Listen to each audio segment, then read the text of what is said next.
हाँ देखिएगा, दिख रहा है ना? हाँ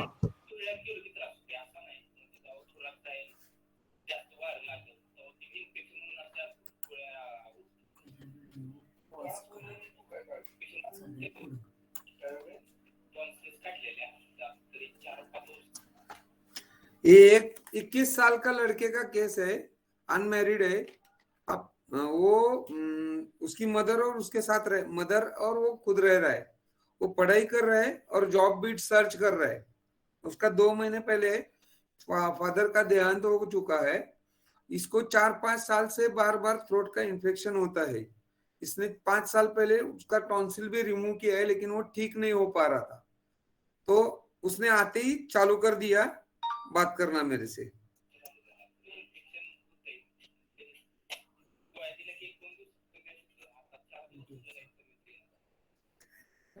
तुम कर रहा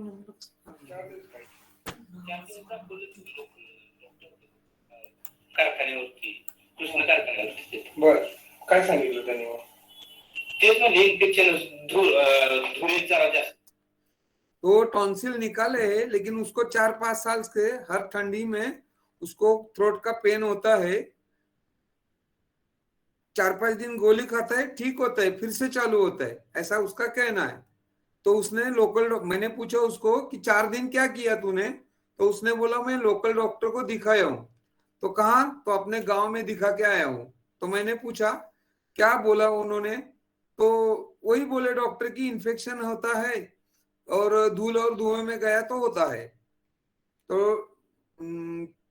तो उससे हुआ है, तो फिर टॉन्सिल क्यों निकाले, ऐसा मैंने पूछा। तो बार बार तकलीफ होती थी, सूजन आती थी, गले में ऐसा फुंसिया भी होती थी। तो उसने सर्जन को दिखाया और टॉन्सिल रिमूव किया था 4-5 साल पहले।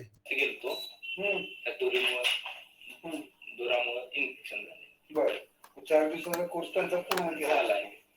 असंच होते. म्हणजे टॉन्सिल काढून काय फायदा झालेला नाहीये तुला. टॉन्सिल का काढला? त्रास होत होता, फुगत होते. मग मी तर मनोऱ्यापाशी पाठतील का मनोऱ्याच्या समोर बरोबर काढणार कशावर डॉक्टर. उसने वो डॉक्टर का एड्रेस के साथ सब मुझे बता दिया। किती टॉन्सिल्स लय त्रास होत होता काढायच्या आधी, फुगत होता, सुजत होता. बर, त्यांनी काढायला सांगितलं, म्हणजे काय पर्याय नाही, काढायला पाहिजे. आता त्रास कधीपासून परत तुला चालू झाला? थंडीत धुळ्यात गेलो की त्रास होतो. तो मैंने उसको पूछा कि अब आपको कब से तकलीफ हो रही है? तो उसने बोला कि अभी 4-5 दिन से है और हर ठंडी में मुझे ऐसा ही होता है। ते असं नाही, म्हणजे जेव्हा थोरात जाईल, जास्त वार लागल तो इन्फेक्शन अशा गोळ्या उठतात. जब भी मैं धुएं में धूल में जाता हूँ तो मुझे गले में खराश आती है, फुंसिया होती है और थ्रोट पेन होता है। त्रास होऊ नये तू काय काळजी घेतलीस? असंच कधी मास्क तो मैंने पूछा कि ये ना होने के लिए तुम क्या करते हो? तो उसने बोला मास्क। तो मैंने आगे बोल दिया है मास्क तो अभी कोविड की वजह से, इसके पहले क्या करता था? उसका जवाब उसने कुछ नहीं दिया। आता मास्क कोविड म्हणून झालं. त्याच्या आधी तुला जर टॉन्सिल काढल्यापासून त्रास आहे म्हणतोस ना, सारखं सारखं कशाचा? सारखं होत नाही, सारखं म्हणजे थंडीच्या दिवसात जास्त. थंडीच्या दिवसात मैंने पूछा उसको कि बार बार होता है तुझे? तो बोला बार बार होता नहीं है, हर ठंडी के सीजन में ही होता है। थंडीच्या दिवसात होता. आता टॉन्सिल काढून किती वर्ष झाली? 4-5 वर्ष झाली. 4-5 वर्ष झाले. मग 4 ते 5 थंडी गेली, आता 5वी थंडी म्हणूया आपण. दरवेळेला थंडी होतच तुला. होय, म्हणजे काय काळजी घेतली, काय झाली?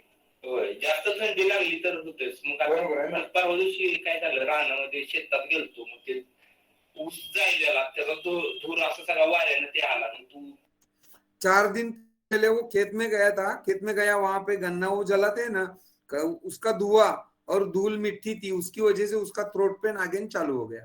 बिना ह्याच गेलतो रानात, ते धुळा जास्त गेल्यामुळे ते आता सध्या त्रास काय होतो? त्याचे इन्फेक्शन झाले, दुखतोय कसा. काय काम करतो? कॉलेजेस शिक्षण. कोणाकोणाला दाखवून घेतलं? दरवेळेला नवीन डॉक्टर असतो? नाही, बेटकर म्हणून नाही, कृष्ण कारखान्यावरती मेन गेट समोर आहे, त्यांना असं इन्फेक्शन, त्यांनी गोळ्या दिल्या तर विजय बेटकर. काय सांगितलं?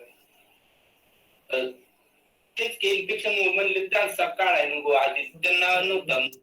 वो फिर से जीपी के पास गया तो उसने बोल दिया कि तेरी टॉन्सिल नहीं निकालनी चाहिए थी, इसके लिए तेरे को बार बार हो रहा है. मी इथं कार्ड मध्ये काढलेला शक्यतो म्हणलं त्रास होत होता तसं ते डॉक्टर म्हणले काढाय पाहिजे. तो उसने वो डॉक्टर को भी बोल दिया कि बार बार मुझे तकलीफ होती थी और सर्जन ने बोल दिया कि इसके लिए टॉन्सिल निकालना यही एक इलाज है.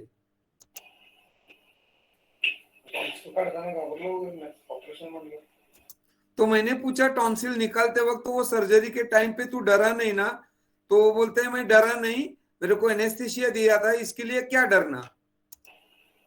नाही तरी गोळी देऊन काढलेल्या. त्याच्या व्यतिरिक्त आणखी काय त्रास होता?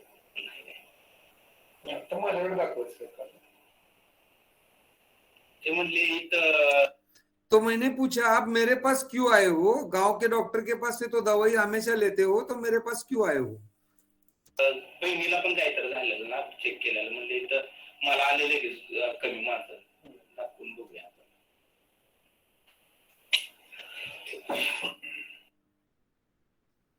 अभी दूसरा वीडियो है और एक मैं वो कट हुआ था वीडियो, और एक बार दिखाता हूँ दूसरा वीडियो. खाली हुए तो कुठे करायचं का?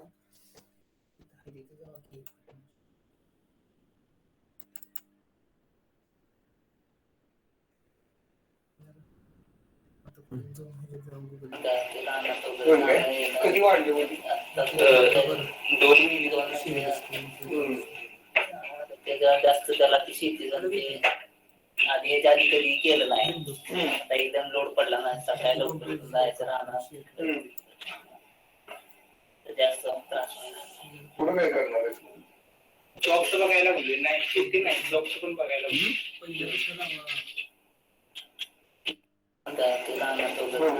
कधी वाढली होती? 2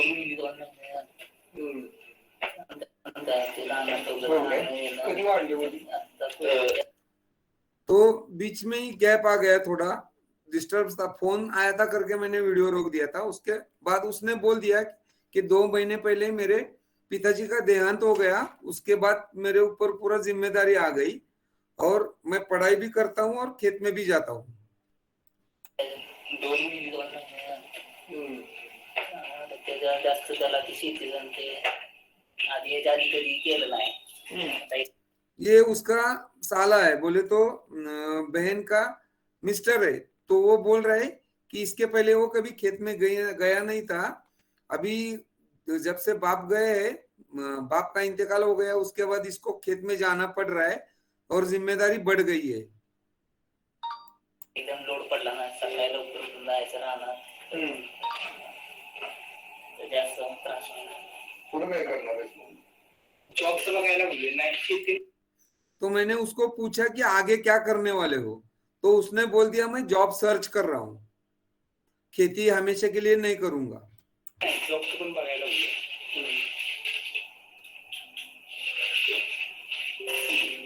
जवळपास लांब जाऊन पण कसं होतंय, शेती असल्यामुळं दुसरं पण भावी. तो उसने क्या बोल दिया, मैंने पूछा नहीं था, मैं जॉब सर्च कर रहा हूँ लेकिन एक 50-60 किलोमीटर के अंदर का ढूंढूंगा, यानी कि रोज आ जाके कर सकूं और खेती और माँ की तरफ ध्यान रख सकूं.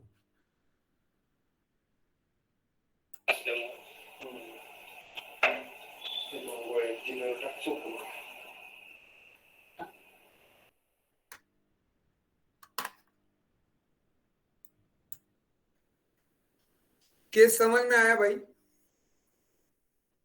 हेलो. जी सर. केस समझ में आया? हाँ सर. क्या लगता है? आयुष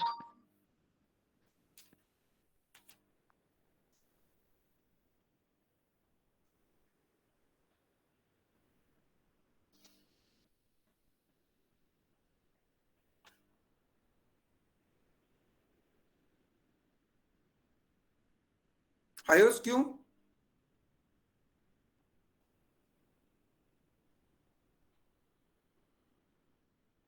हेलो. सर, उसे लगता है ना बोलिए बोलिए सर जी। फिर उसकी आपने उसकी प्रॉब्लम खेत में जगह जो वहाँ पे धुआं था, तो इसका आ जाएगा सर ये डिलीशन इंजर्ड ऑफ मतलब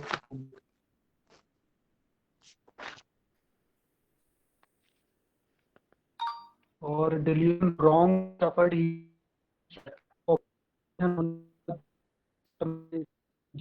प्रैक्टिशनर की ऑपरेशन करा लिया उससे, अब फिर आपको आपकी आवाज नहीं सही आ रही है सर जी।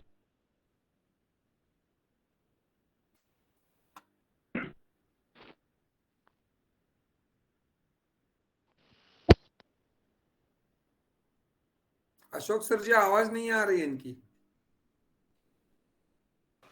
सर कहीं कहीं नेटवर्क की दिक्कत होती है, आप तो एनालिसिस दे दीजिए। एनालिसिस दे दो डायरेक्ट। हाँ हाँ, रात भी है ना, हम्म। लेट नाइट है, अच्छा ठीक है। लोग रजाई में दुबके होंगे, जल्दी सोना होगा। तो ये सिंपल केस है मेरा एकदम। मैंने क्या सोचा, उसने आते ही उसने एंट्री करते ही उसने चालू कर दिया कि मेरे को थ्रोट पेन्स है, ये है वो है, और सब पूरा डिटेल्स बता रहा था। मैं पीपीटी दिखाऊं मैं? हेलो जी जी जी भाई।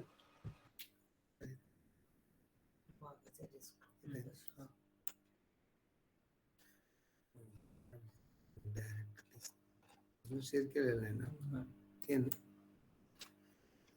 सर मैं रुब्रिक्स बोलूं? हाँ बोल दीजिए तब तक। एब्रप्ट है, एक्सट्रोवर्टेड है, डिलीशन इंजुरी बीइंग इंजर्ड है।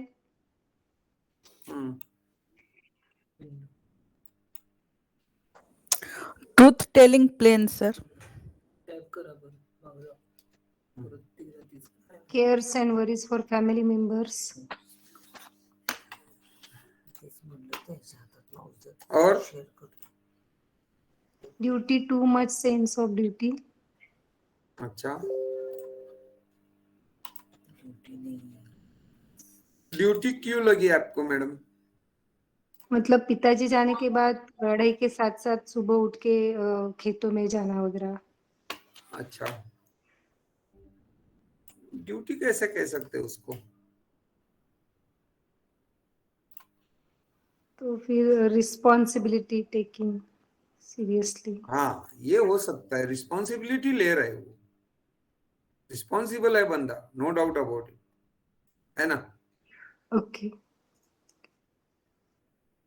अभी 21 साल का लड़का है, 2 महीना पहले पिताजी एक्सपायर हुए, ये कभी खेत में भी नहीं गया था, और अभी ये खेत में जा रहा है, बाकायदा जॉब ढूंढ रहा है। वो भी जॉब ऐसी ढूंढ रहा है कि 50-60 किलोमीटर के अंदर की होनी चाहिए, ताकि ये माँ की और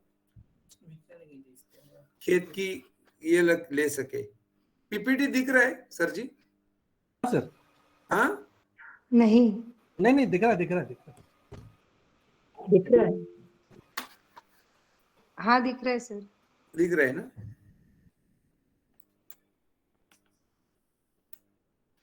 एनालिसिस देखिए। अभी मैंने क्या सोचा इसमें, का आईपीआर है, mother and patient, and 1 sister है, वो मैरिड है, फादर एक्सपायर्ड है, boy studying plus searching for job plus working in a farm, means he is responsible, responsibility taking too seriously.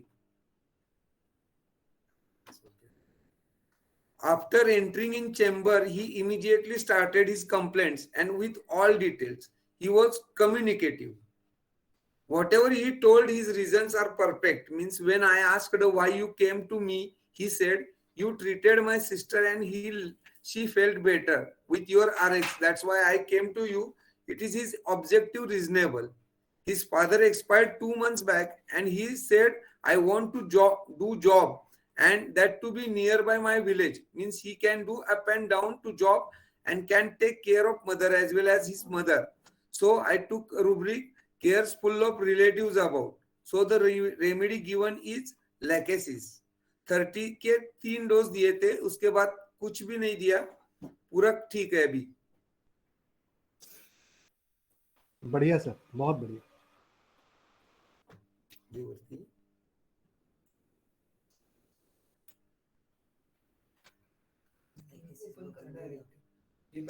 अभी भाई, अशोक भाई, बोलिए. आप लेकेसिस के बारे में बोल दीजिए थोड़ा. आप ही बोल दो ना. इसका क्या हो गया होगा प्रॉब्लम? ये मेरा इवेल्युएशन है. 21 साल का बंदा है, जिस उम्र में उसको खेल कूद चाहिए, मजा करना चाहिए, कॉलेज जाना चाहिए, इस Yeah. उम्र में ये लड़का स्कूल कॉलेज जाके आता है और दोपहर को खेत में जाता है, काम करता है. तो इसको लगता होगा ना थोड़ा सा कि बाकी के मेरे दोस्त सब मजा कर रहे, मस्ती कर रहे. तो Correct. इसको जिलेसी भी हो सकता है ना थोड़ा. हाँ हाँ, एम्यूजमेंट वाला बंदा रहता है लेकेसिस. पक्का. ऊपर से वो आया तभी वो ऑब्जर्वेशन में बोलना भूल गया थोड़ा. उसने एकदम मस्त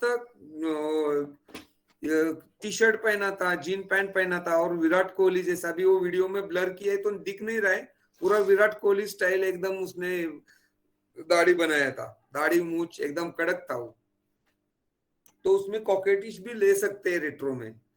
Correct. प्लस ये प्रिकॉशियस लगा ना, 21 साल का बच्चा है, बाप जाने के बाद वो बहुत जिम्मेदारी से काम कर रहा है, बहुत प्रिकॉशियस है. उसकी उम्र के हिसाब से उसको ज्यादा समझ है ऐसा मुझे लगा था. तो रेट्रो में उसका प्रिकॉसिटी ऑफ चिल्ड्रन भी रूब्रिक आता है. कम्युनिकेटिव तो है ही, रिस्पॉन्सिबल है, careful of other relatives about है.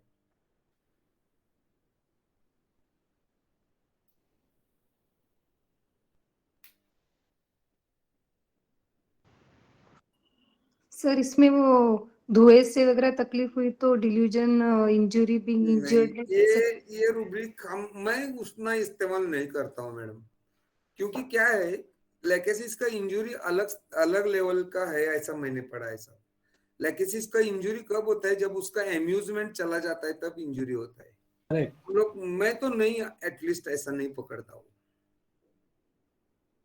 किसी को मजा चाहिए, एंजॉय, एम्यूजमेंट, डिजायर. लेकेसिस का इंजुरी कब होता है? जब लेकेसिस का बच्चा अगर तुमको एक फिल्म की स्टोरी बार बार बताएगा वो, और हर टाइम पे उसमें कुछ ना कुछ पैतरा ऐड करेगा, लेकिन एक आईपीआर का कभी ना कभी उसका कंटाला तो आएगा, बोर तो होगा, यार ये बच्चा बार बार वही बोल रही है, वही बोल रहे, तो उसका नहीं सुनते फिर.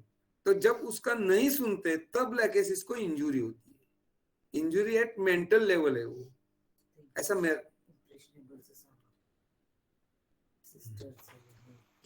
बढ़िया हुआ. और रेट्रो में और एक इम्प्रेशनेबल भी आता है उसमें रूब्रिक, कि उसके बहन को थोड़ा चिकुनगुनिया जैसा हुआ था, आर्थराइटिस जैसा. तो उसको होम्योपैथिक देने के बाद उसके जॉइंट पेन्स रुक गए थे. उस सिस्टर ने भी 2-3 डॉक्टर को दिखाया था, लेकिन उसके जॉइंट पेन्स नहीं रुके, और होम्योपैथी के 3 डोज में उसके जॉइंट पेन्स रुक गए थे. तो उसने तुरंत उसको बोल दिया कि तू होम्योपैथिक लेने के लिए आ जा. तो इमीडिएटली ही कम, दूसरे दिन ही आ गया. तो इम्प्रेशनेबल भी होता है इसमें. बढ़िया. फॉलोअप देखेंगे जरूर जरूर.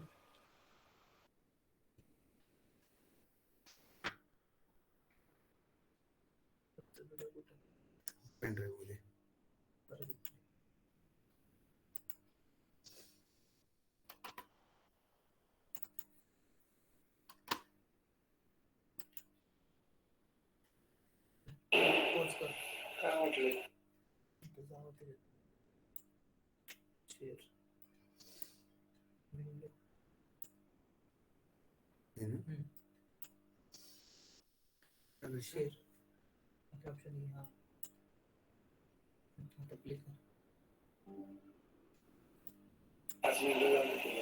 ये 5 मिनट के बाद का फॉलोअप है.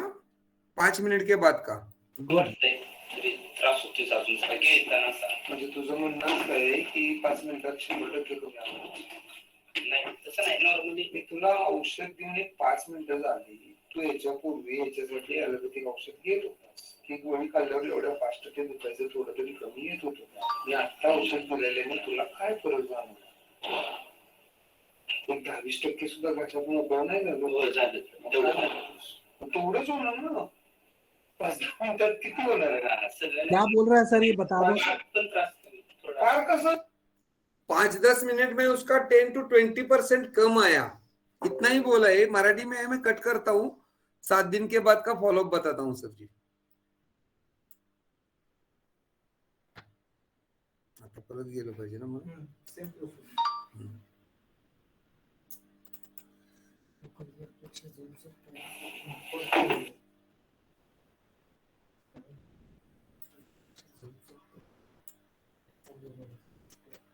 नाही सोपं आहे तसं काय नाही. इथं क्लिक करायचं.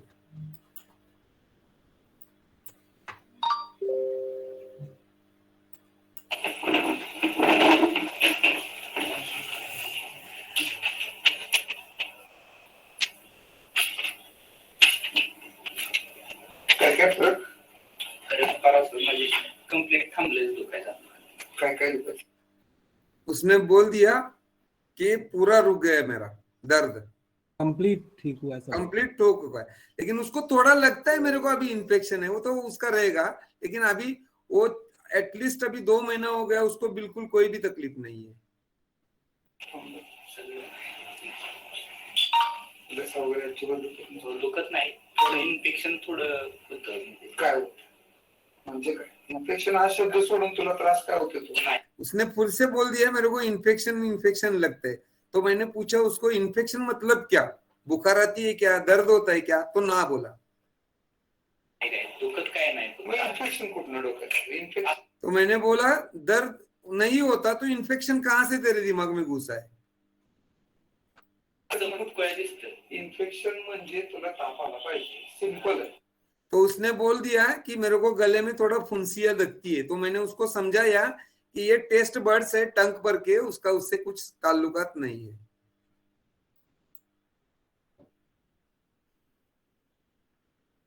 किसी को कुछ डाउट?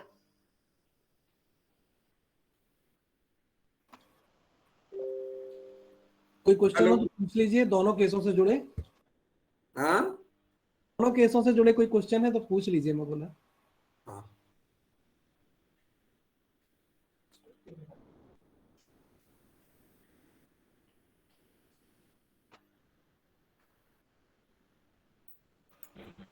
Hello sir. हाँ सर. सर एक केस में आपने बताया कि उसकी सिस्टर को चिकनगुनिया था. हाँ ये मनिक सर का केस है सर. हाँ बराबर, बोलिए बोलिए. हाँ सर. एक पेशेंट को, उसकी सिस्टर को चिकनगुनिया का जॉइंट पेन था, तो उसने बताया, तो दूसरा दिन पेशेंट आ गया तुरंत. तो बराबर. उसको सर सुपरस्टिशियस से और इम्प्रेशनेबल को कैसे मतलब डीडी करेंगे? एक बात समझो, सुपरस्टिशियस का मतलब क्या होता है, उसमें कुछ लॉजिक नहीं होता है, साइंटिफिक रीजन नहीं रहता है सुपरस्टिशियस में, समझे?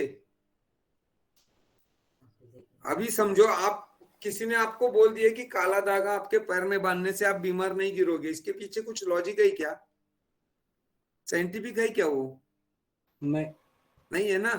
तो इसका नहीं तो है, नहीं. लॉजिक है ना कि सिस्टर को ठीक किया है होम्योपैथिक दवाई से, तो उसी डॉक्टर के पास तुम जाओ, तो इसका इंप्रेशन इसके दिमाग में छप गया ना, ये इंप्रेशन बैठ गया ना उसके दिमाग में.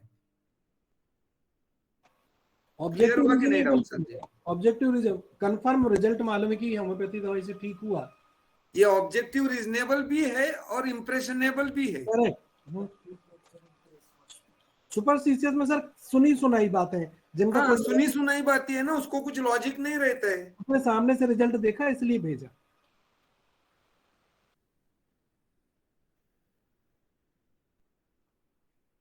और वैसे लैकेसिस चार्म्ड भी रहता है. उसको मैंने एक सवाल भी पूछा था एक केस में, मैं बताना भूल गया. मैं उसको पूछा था कि तू, तेरा थ्रोट पेन होता है तो बार बार एक ही डॉक्टर के पास जाता है कि डॉक्टर चेंज करता है? तो उसने बोल दिया नहीं, मैं एक ही डॉक्टर के पास जाता हूँ. तो diligent charmed can not break the spell, ये रेट्रो में आता है ये केस में रूब्रिक, लेकिन सिंगल रेमेडी रूब्रिक है, इसके लिए मैं नहीं लिया था इसमें, ये रेट्रो में आ सकता है. जी सर डिल्यूजन मैग्नेटाइज्ड क्यों नहीं? क्यों, मैं कहाँ मैग्नेटाइज लगाते तुम आपको मेरे से? वो जो चार्म्ड आपने बोला एक ही डॉक्टर के पास जा रहा है, वो चेंज नहीं नहीं, करता? वो पहले जनरल प्रैक्टिशनर के पास जाता था ना, बार बार एक ही डॉक्टर के पास जाता था, थ्रोट इन्फेक्शन होता था तो भी. तो फिर सर मैग्नेटाइज्ड के साथ डीडी कीजिए। किसमें मैग्नेटाइज्ड कब लेते हैं? मैग्नेटाइज ना, मैं आपको लगता है ना वो आपसे मैग्नेटाइज हुआ है, यहाँ पे कुछ लगा नहीं ना मुझे। ओके ओके, समझ गई, डॉक्टर की तरफ से। Thank you. हाँ, थैंक यू सर। मेरे को लगना चाहिए ना। मैग्नेटिज्म में क्या होता है, आदमी खींचा जाता है, मुझे कुछ खींचा हुआ जैसा नहीं लगा उसके साथ। वो प्रवचन करने वाले बाबा जी प्रवचन करते हैं और गांव की महिलाएं कैसी मैग्नेटाइज हो कैसे जाती है, जाती है उनके पीछे पीछे पीछे, वो मैग्नेटाइज है। वो मैग्नेटाइजिंग है, बराबर है। और सर मैंने आपसे इलाज कराया, मेरे को आराम मिला, मैं तो बस कुछ भी होता तो आपके ही पास आता हूँ और मैं कहीं नहीं जाऊंगा। हाँ, अभी वो फॉलोअप में आता है तभी बोलता है वो मेरे को कि मैं अभी दूसरे किसी के पास नहीं जाता हूं, तो अभी वो मैग्नेटाइज हो गए, लेकिन केस में नहीं है मैग्नेटाइज। अभी उसके कम से कम 5-6 फॉलोअप्स हो गए हैं पूरा साइक्लेक पे। ओनली 3 डोसेस दिया था ब्लैक एसिस के 30 के, रिपीटेशन नहीं किया है बिल्कुल। तो हमारे ग्रुप के कोई मेंबर हैं जो यूट्यूब में लिखते हैं कि आप एक डोज से कैसे ठीक कर लेते हो, ये होम्योपैथी नहीं, ये तो उन्होंने कुछ लिखा था। तो उनको मैं यहाँ जवाब देना चाहूंगा कि आप इस मेथड पे आए और आप सिंगल डोज दे के वेट करें, आपको भी वो रिजल्ट मिलेगा। नासिक के डॉक्टर सुमति लाल धारीवाल सर हैं, एक डोज दे के उन्होंने कैंसर जैसे बड़े बड़े केस ठीक किए हैं और सेक्लेक पे चलते हैं। तो शक ना करें किसी मेथड पे, हर मेथड का रिस्पेक्ट।